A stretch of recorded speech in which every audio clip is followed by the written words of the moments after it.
President Biden finds himself in the midst of an unexpected twist as the electric vehicle market takes a shocking downturn. Join us as we unravel the details behind the recent events in the American economy. EV sales have been crashing lately, and no one is more disappointed by this than President Joe Biden. He has been imposing them on Americans, making them understand that electric vehicles are the future of road travel. But why is Biden and his cabinet so invested in this?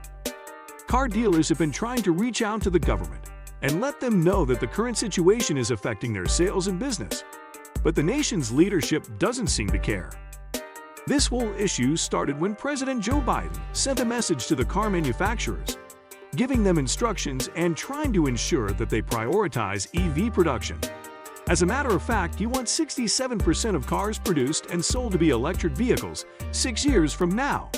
That's pretty delusional, considering the fact that only around 7% of current new car purchases were for EVs. There are a lot of challenges and limitations that come with using one of those cars. This isn't to say that Biden doesn't have a good reason to want to spearhead the transition from gas-powered vehicles to electric vehicles. We all know he wants to promote the use of clean and safe energy.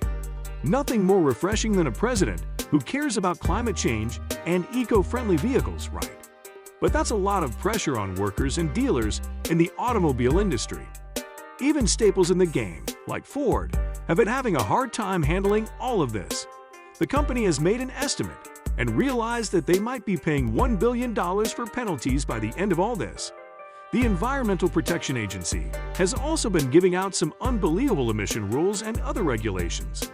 So as a car maker, this situation can be overwhelming if you aren't at the top of your game. And that's not all. Guess what? EV prices have suddenly skyrocketed, and it's now even harder to purchase something that was already very expensive. Many companies have also been instructed to produce and sell electric vehicles, or not sell anything at all. That's not fair at all, but we'll get back to that.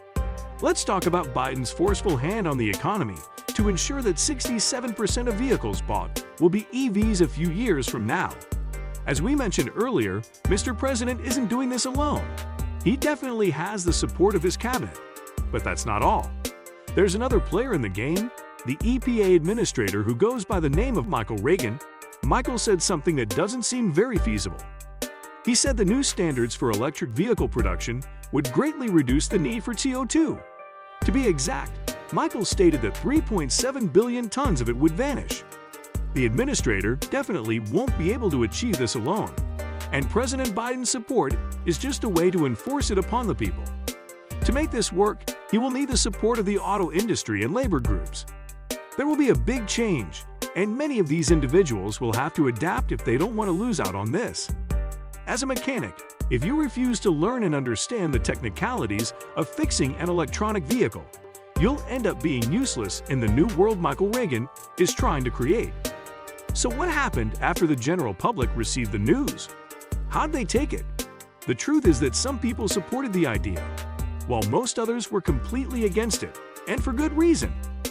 There's not enough time to hit that 67% goal. Nevertheless, the plan has been set in motion, and big companies that we know, like Ford and GM, are doing their best to keep up. You know the top players will do anything to maintain their place.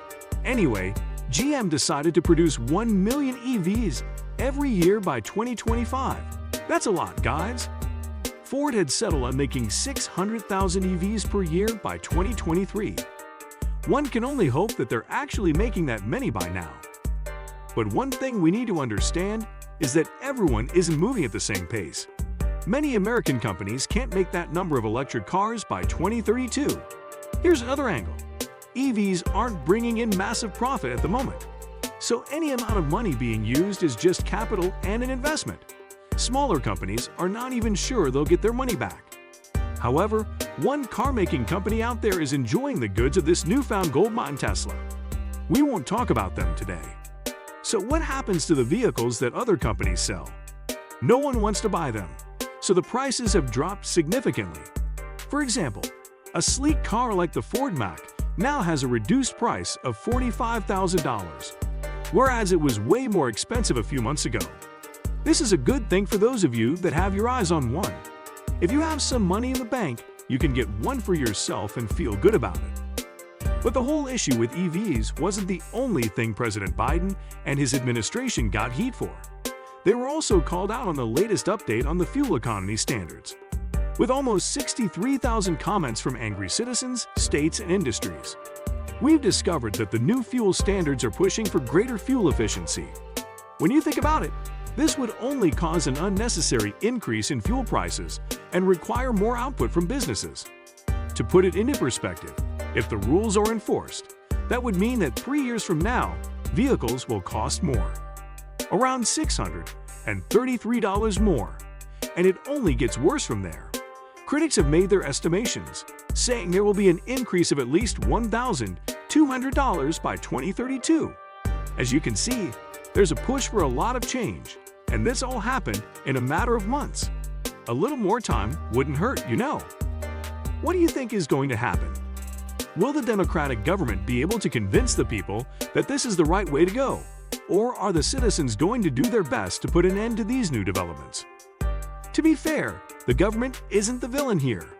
The EPA informed the public that a transition to electric vehicles would mean less cost, since they are obviously cheaper to operate.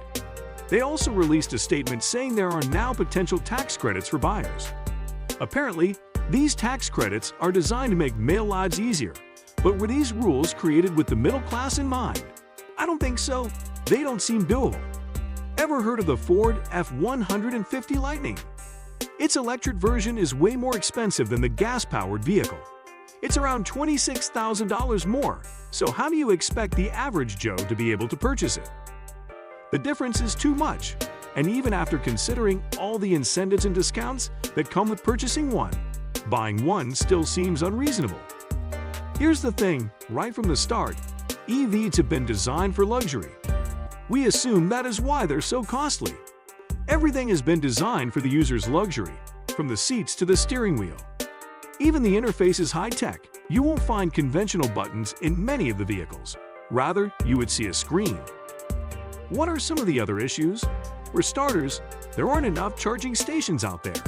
If you go to urban cities, you'll see electric car owners lined up, all waiting to give their vehicles a boost. Not everyone can afford home chargers, which go for around $2,000. And according to recent reports, some of the chargers spoil very quickly.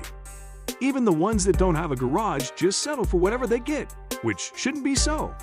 Things are even worse in rural areas. It's hard to find a charging station in those kinds of places, and most of the time, the stations are out of service. So available infrastructure is a big problem that needs to be addressed. Range anxiety is another issue. It's a terrible situation where your electric vehicle doesn't perform as well as it would. It's mostly seen in winter when the cold weather inhibits chemical reactions that help the electric vehicle's battery function. Earlier, we talked about car dealers not making any profit. Well, here's a fun fact. Some dealers don't even make any sales.